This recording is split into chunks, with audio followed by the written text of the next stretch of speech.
Sit, Will. Come on, Mish. Party pooper. Thank you for coming to hear my speech.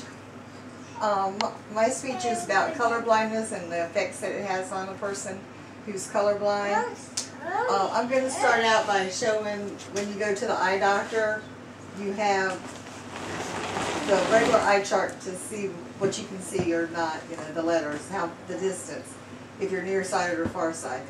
And then you have the colorblind charts with the two different colors in the circle. So I'm passing out cards. Can you write what you see? I just need one. Yeah.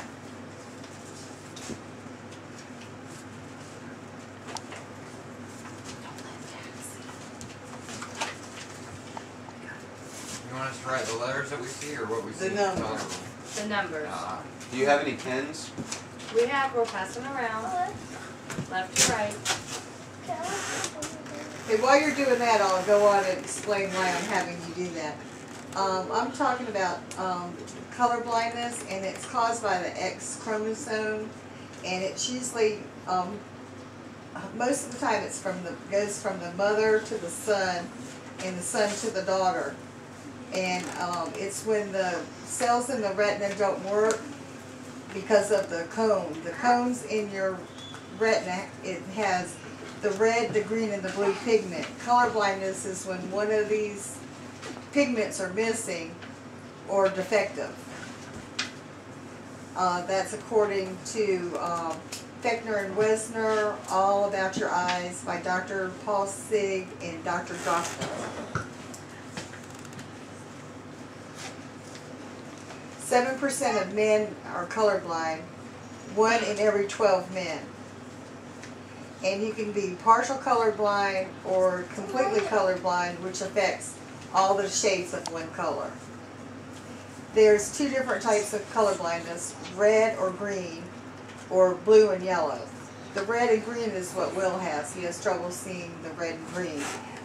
When Will looks at a stop sign, we see the red, the yellow, and the green, and he sees different shades.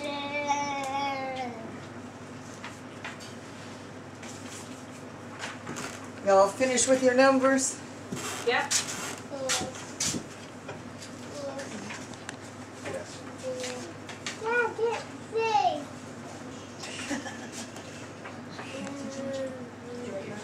I'll see you numbers. I do.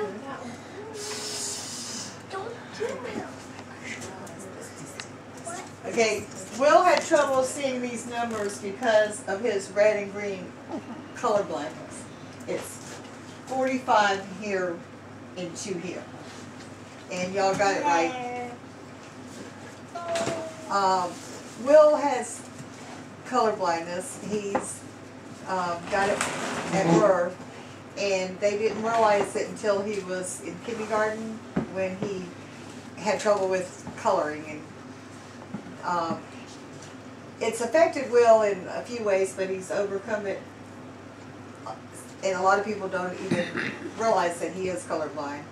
At work, he has to work with, works in manufacturing and works with color code, and he'll compensate by it by asking co-workers what colors they see, and then he'll see what color he sees and use that as a guide for what they see, so it doesn't affect him.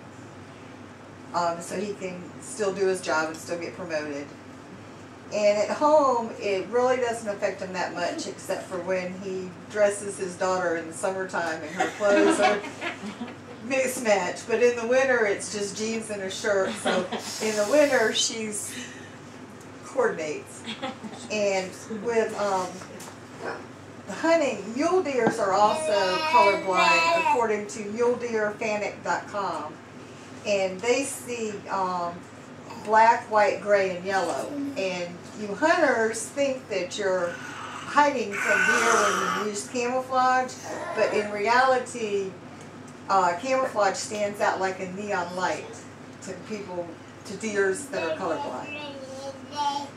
So, and color blindness can affect you at birth, but it can also affect you if you have any diseases that affect your eyes, like diabetes, high blood pressure, Parkinson's. You can become colorblind at a later age. So it's very important that you go get your annual eye exam and make sure that they check for color blindness, because it can occur at any time during your life. Thank you. Is that 7 minutes? Encore! What? Is that 5 to 7 minutes? I think so. Last of your speech, the